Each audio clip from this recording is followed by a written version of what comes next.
জানাজার জন্য সংসদ ভবন এলাকায় পৌঁছেছে খালেদা জিয়াকে বহন করা লাশবাহী গাড়িটি। পাশাপাশি আপনারা এখানে দেখতে পাচ্ছেন আশেপাশের এলাকা জুড়ে লোকে লোকারণ্য হয়ে গেছে। ইতিমধ্যেই সেখানে মানুষজন জড়ো হতে শুরু করেছেন। ধারণা করা হচ্ছে বাংলাদেশের ইতিহাসে এই জানাজায় হবে সর্বোচ্চ মানুষ। দেখা যাক বেলা বাড়ার সাথে সাথে ঠিক কত সংখ্যক মানুষ সেখানে উপস্থিত থাকেন। যদিও মানুষ কতজন উপস্থিত হয়েছেন এটা ম্যাটার করে না, তবে দিন শেষে কোনো এক সময় ইতিহাস যখন ঘাটাঘাটি করা হবে, ইতিহাস যখন দেখা হবে, তখন নিশ্চয়ই বেগম খালেদা জিয়ার এই জানাজার নামাজটি অন্যরকম একটা উঁচুতেই অবস্থান করবে। এর আগে শহীদ প্রেসিডেন্ট জিয়াউর রহমান সাহেবের জানাজায় সবচেয়ে বেশি মানুষ হয়েছিল বলে আমরা দেখেছি। এরপরে আমরা কিছুদিন আগে দেখলাম শহীদ ওসমান হাদি সাহেবের জানাজাতেও বিপুল সংখ্যক মানুষের উপস্থিতি আমরা দেখেছি।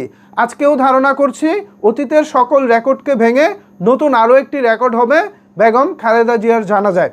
পাশাপাশি ওই এলাকা জুড়ে নিরাপত্তার এতটাই কড়াকড়ি করা হয়েছে যে কোনো প্রকার কোনো অপ্রীতিকর কোনো ঘটনা যেন না ঘটে সেই দিকে সর্বদা সজাগ রয়েছেন আইনশৃঙ্খলা রক্ষাকারী বাহিনী।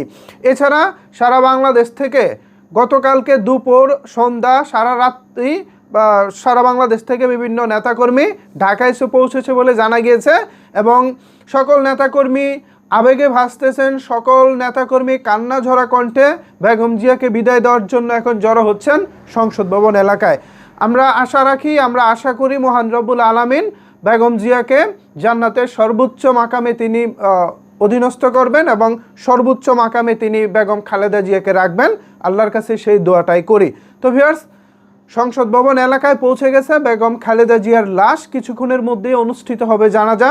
আপনারা যারা এই জানাজায় অংশগ্রহণ করতে চান তারা দ্রুত চলে যেতে পারেন সংসদ ভবনের দক্ষিণ প্লাজা তথা মানিক মিয়া এভিনিউতে। ধন্যবাদ সবাইকে এতক্ষণ আমার সাথে থাকার জন্য।